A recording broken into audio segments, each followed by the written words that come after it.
So you're contemplating moving from Washington, D.C. and might be heading over to Ann Arbor, Michigan. Well, some recent data just came out that showed that Washington, D.C. was the top city that folks were moving from when coming to Ann Arbor. And in this video, I'm going to share some of the biggest cost differences between the two cities, and make sure you stick around to the end because we're going to show you exactly how much money you might be able to save and put back in your pocket if you do make that move here to Ann Arbor.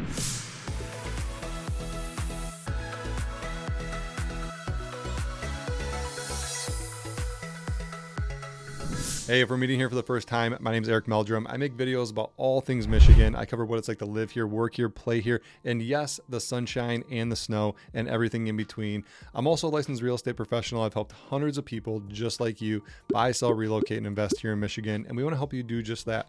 So if these videos are helpful, make sure you head down below, subscribe, and tap that little bell so you're the first to learn about the current market and every time we put out a new video just like this. Well, we first got to take a look at the job market in Washington, D.C., and the largest employer, I think you can probably guess it, right?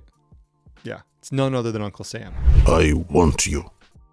But I don't necessarily think that a lot of state or federal jobs are going to be transferring here to Ann Arbor, so there's got to be something else. So I dug a little bit deeper, and there's some big overlap with a couple industries that are pretty major in both areas.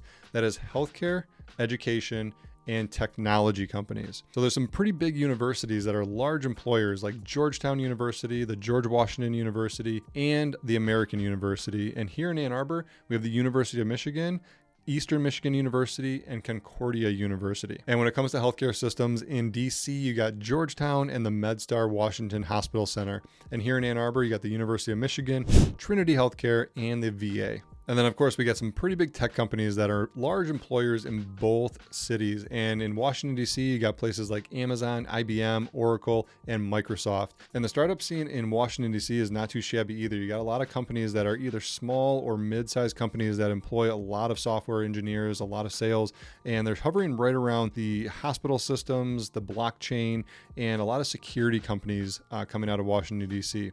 And that's not dissimilar for Ann Arbor. Startup scene in Ann Arbor is really great, but you got large employers like IBM, Oracle, Google, and a lot more here in Ann Arbor as well. Okay, so if any of these industries are the reason you are moving to Ann Arbor, drop a comment below. I'd love to hear from you. And if I didn't say the industry, but you are still moving to Ann Arbor for a certain industry, let me know down in the comments below. I'd love to learn a little bit more. All right, so now that we made the connection of why people are moving from Washington, D.C. to Ann Arbor, Michigan, and those might be the reasons you're moving, let's take a look at how much more money or less money you're going to have in your pocket at the end of the day when you make that move. All right, so let's start with the housing costs. Now, Washington, D.C. is by no means a New York or a San Francisco, but it is up there. You know, it's not the most expensive place to live in the United States, but it's certainly not the cheapest. An average house in Washington, D.C. is going to cost you right around $668,000. Now, transfer that over to Ann Arbor. The median home price in Ann Arbor is going to run you right around $468,000. So let's equate that into a mortgage just to give you perspective on the mortgage payment. So at a $668,000 home in Washington, D.C., your mortgage is going to be right around $4,600 per month. Take that same $468,000 house in Ann Arbor, your mortgage is going to be right around $3,250 per month. Now, that's an average saving of around $1,200 per month that you could be saving in your pocket just by making the move from Washington to Ann Arbor. Or if you want to look at it from a percent basis, it's about 25% lower in the cost of your home from Washington, D.C. to Ann Arbor. So what's in those mortgage numbers is an estimated property tax. Now, property tax can make or break a lot of people's budgets when it comes to mortgages. And in states like Washington or Michigan, property taxes are going to vary on county to county, city to city, but on average, I looked at the rankings from a whole entire United States, and Washington, D.C. actually ranks number 49 for one of the worst property tax states in the whole entire United States. Michigan, however, came in right at 25, so it's right in the middle there. It's not the worst, it's not the best. It's right around average, pretty much what you would expect for a Midwest state. So keep those property taxes in mind when you're looking at your overall total cost, because those can make a big jump in your mortgage payment if not estimated correctly. So let's take a look at the utility costs from Washington, D.C. to Ann Arbor. Now, this is going to include your energy, which is gas, electric, Washington, D.C. is going to be right around $220 per month, and Ann Arbor is going to come in right in at $196 per month on average. Those utility costs are also going to vary per month. So depending on the season, whether you're in summer or winter, you could be running your heat a lot in the winter. If it's really cold here in Michigan, those could get up there. And then you're also going to have some pretty hot days in the summer, so your AC bill can get up there, but those give you a good estimate on exactly what you would expect from an average per month. So another major expense that we all have if we're going to be commuting to and from work or just getting around town is transportation. So if you're living in a city like Ann Arbor or Washington, D.C., you don't necessarily need a vehicle because the transit system is really good and you can get around. But if you do want that freedom, have a car, you're going to be paying gas, car insurance, all that good stuff. And in Washington, D.C., it's going to cost you about 35% more than it would living here in Ann Arbor, Michigan. So that is a big chunk that you could be saving here in Ann Arbor as well. And since both cities were so large with the healthcare industry, I was anxious to take a look at what the healthcare costs are going to be like from Washington to Ann Arbor. And I was actually kind of shocked. I was a little bit shocked. I know Michigan is generally a little bit higher on the healthcare system for a national average, but boy, like Washington, D.C. is really up there.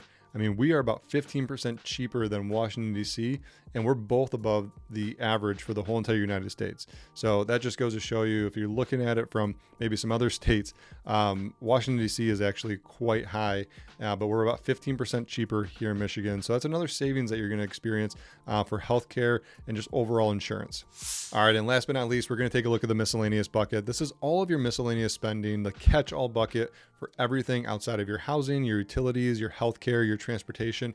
These are all of your trips to Costco, all of your trips to Target, everything you do on a daily basis. And don't even try to tell me you do not spend $100 when you go to Target. My wife can't even get out of the store without spending $100, just like everybody else. So tell me, are you spending 101, 102, 103? Is it 150? 200? Oh my gosh. Drop into the comments below. Let me know how much your average Target trip is. Love to compare it. My wife would be interested to know as well. So this category, I was actually shocked. You know, normally when I look at these numbers from places like Ann Arbor or cities in Michigan that we cover, and we start looking elsewhere, it's usually about 10, 15, 20%. Washington, D.C., guys, what are you doing over there? Like, are these meals that the government's paying for? Like, are these meals that we are going to like 5-star Michelin restaurants? Like, I was blown away. So get ready. For your miscellaneous spending every day, your Costco trips, your Target trips, people on average are spending 45% more on these items in Washington, D.C. compared to Ann Arbor. 45% more. So that means your average $100 trip to Target is now costing you $145. I don't know about you, but that is insane. 45% more in Washington, D.C. I guess our government reimbursement program is actually pretty good. Maybe I'll be looking for a job in the government in Washington just to get all these meals comped. All right, so we covered all the major living expenses, total cost of living. So what does this all mean? Well, when we break it all down, we summarize everything that we just covered. It's going to cost you about 40% more to live in Washington, D.C. compared to Ann Arbor. Or if you look at it the other way, it's going to be 40% less to move to Ann Arbor and put that money back in your pocket. But you might be asking yourself, well, if you're relocating from Washington to Ann Arbor, maybe you're going to get a salary change. Well, here's an interesting fact. When we looked up the salaries from Washington to Ann Arbor, the salaries only adjusted about 7.3% lower for Ann Arbor. So that means we have some high paying jobs in Ann Arbor and the cost of living is 40% more. So you can basically put that right back in your pocket. So if you're making on average about $150,000 a year, that means you're going to be able to put about $44,000 back in your pocket. And that equates to a lot of Target trips. That equates to a lot of Costco trips, or maybe even a couple extra vacations every single quarter because you're saving so much money. So for me, no brainer when I look at the numbers, moving from Washington, D.C. to Ann Arbor, there's a lot of benefits to doing so from the numbers. Hopefully you found some value in that. And hey, if you're looking for a lot of different things, lifestyle related, like what's there to do in Ann Arbor? Am I going to have the same amenities that I do in Washington, D.C. or some of the other surrounding areas? Let us know down below. We got a ton of other videos on the channel too, so go check those out. But drop a comment, or better yet, reach out to us. Schedule a Zoom call. I'd love to have a one-on-one with you, talk about what your goals are, what your lifestyle is, and match you up with the ideal lifestyle here in Michigan. Ann Arbor and the surrounding area is so diverse. You can go into Ann Arbor. There's tons of parks. You can be outside of Ann Arbor in cities like Saline, Dexter, Brighton, South Lyon, Northville, Plymouth. All these little areas have such a unique charm to them and different amenities that might be more ideal for your lifestyle. So let us know if you have any questions. We look forward to catching you on the next one. And don't forget to subscribe and tap that little bell so you're the first to learn about the current market here in Michigan. And every time we drop a new video just like this, look forward to catching you on the next one, guys. Peace.